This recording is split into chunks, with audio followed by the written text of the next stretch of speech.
Assalamualaikum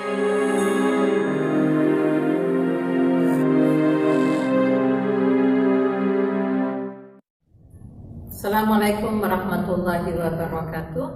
A'udzubillahi minasyaitonirrajim. Bismillahirrahmanirrahim. Alhamdulillah wa syukurillah wa la haula wa la quwata illa billahil aliyyil azim. Dengan himbauan stay at home pada suasana COVID-19 di mana kita dianjurkan untuk berdiam diri di rumah, untuk tidak mengadakan kegiatan yang sifatnya keluar, pengumpulan massa, semoga dapat menjadi sarana dalam rangka al-muraqabatu thariqun ilal muhasabah, mendekatkan diri dengan jalan melakukan muhasabah. Sebab setiap amalan kita sebagai hamba maupun sebagai Khalifatullah di muka bumi terkadang banyak yang berlebihan, bahkan melampaui batas yang dikenal dengan ghulu. Dan di sisi lain, kadang kita banyak meremehkan. Maka kita syukuri, juga kita sabar, menahan diri dengan himbauan untuk memperbanyak kegiatan di rumah. Mari kita gunakan untuk muhasabah, yaitu berhitung, introspeksi diri tentang amal perbuatan, perilaku dalam sikap kita selama ini. Berkaitan dengan muhasabah, setelah kita beramal, itu ada 3. Yang pertama, yang berkaitan dengan hak Allah. Kita bisa melihat bagaimana kaitannya dengan hubungan keikhlasan yang dikenal dengan ikhlas sunnah. Yang kedua, muwafaqatus syar'i, kesesuaian dengan aturan-aturan Allah. Yang ketiga, kita muhasabah berkaitan dengan keihsanan, yaitu kebagusan amal kita. Kemudian yang kedua, amalan yang selama ini lebih baik tidak kita kerjakan daripada dikerjakan, karena banyak hal-hal yang akhir-akhir ini yang mengandung lagho, perbuatan dan perkataan yang tidak banyak manfaatnya. Kemudian yang ketiga, ada amalan mubah yang artinya kebiasaan. Dari bangun tidur ke tidur kembali, Islam telah memberikan aturan-aturan yang begitu rinci.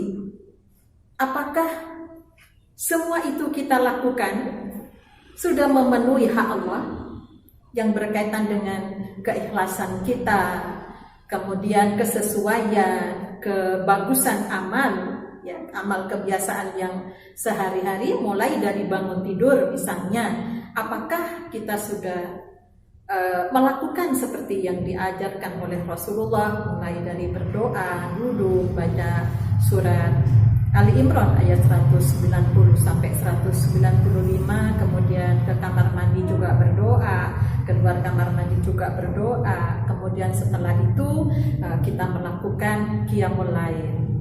Terus sampai ke tidur kembali, sebelum tidur kita dianjurkan untuk berwudu. Kalau sudah berwudu nggak enak kalau tidak sholat.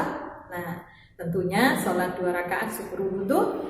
Kita mohon kepada Allah supaya kegiatan yang seharian, apa itu yang berhubungan dengan langsung kepada Allah maupun kegiatan yang biasa kita lakukan mulai dari keluarga sampai urusan pekerjaan yang memang menjadi tugas kita sebagai Khalifatullah di muka bumi. Kemudian ada kebiasaan-kebiasaan yang tentunya tidak tepat, maksudnya benar tapi tidak tepat. Seperti ketika Ramadan tiba, kita sebagai orang tua, terutama ibu, biasanya memberikan informasi kepada anak-anak untuk segera berangkat ke masjid untuk sholat berjamaah, sholat tarawih. Namun ada yang dilupakan.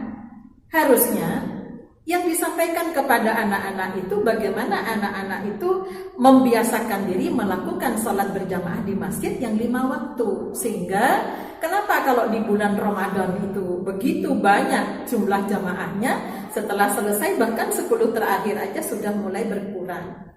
Nah, ini banyak kita memberikan informasi bahwa ibadah tak ubahnya seperti pedagang, yang dicari hanya keuntungan, pahala-pahala dan sebagainya. Jadi bagaimana hak Allah yang mulai dari keikhlasan niat, kesesuaian, kebagusan amal, ini perlu kita tanamkan.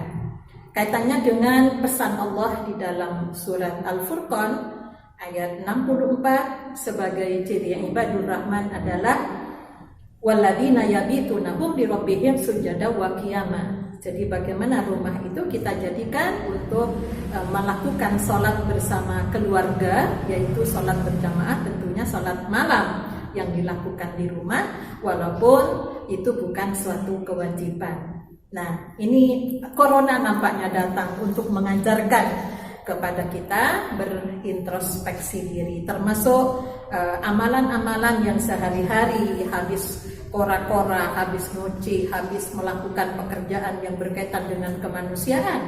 Kita kadang-kadang lupa memohon kepada Allah seperti Rabbana taqabbal minna innaka antas samiul alim. Ya Tuhan kami, terimalah amalan-amalan kami, Engkau Maha mendengar, lagi Maha tahu. Inilah doa yang diajarkan oleh Nabiullah Ibrahim alaihissalam. Bahkan kita juga lupa dengan apa yang diajarkan oleh Allah dalam Al-Quran. Bagaimana mohon kepada Allah terkait dengan rumah, yaitu Rabbi anzilni munzalan mubarakan wa anta khairul munzilin. Jadi hal-hal sepele, jadi bagaimana rumah itu kita mohon kepada Allah adanya keberkahan, di mana di dalam anggota keluarga ya, yang sekarang sudah disuruh dekat karena selama masih sering kita ke masjid, mungkin dengan keluarga kita jauh. Kemudian dengan teman juga yang biasanya dekat, nah sekarang jauh itu malah dekat di hati. Kemudian juga dengan urusan-urusan yang terkait dengan hal-hal yang kecil yang selama ini kita abaikan, itu dengan kita banyak merenung di rumah, ya mudah-mudahan akan menambah kekuatan kita untuk introspeksi diri, sehingga apa yang dikatakan Allah dalam Quran surat Al-Kahfi ya di akhir yang sering dibaca di hari Jumat, qul hal nunabbi'ukum bil asarina amala, katakanlah Muhammad, tahukah kamu siapa yang rugi amalnya? Yang rugi amalnya itu yang merasa banyak amal tapi amalnya tidak ditimbang sama sekali oleh Allah. Kenapa? Karena melakukannya tidak sesuai antara keikhlasan, kesesuaian dengan kebagusan amal. Barangkali ini yang dapat saya sampaikan. Lebih dan kurangnya mohon maaf. Nasrun minallah wa fathun qarib wa basyiril mu'minin. Assalamualaikum warahmatullahi wabarakatuh.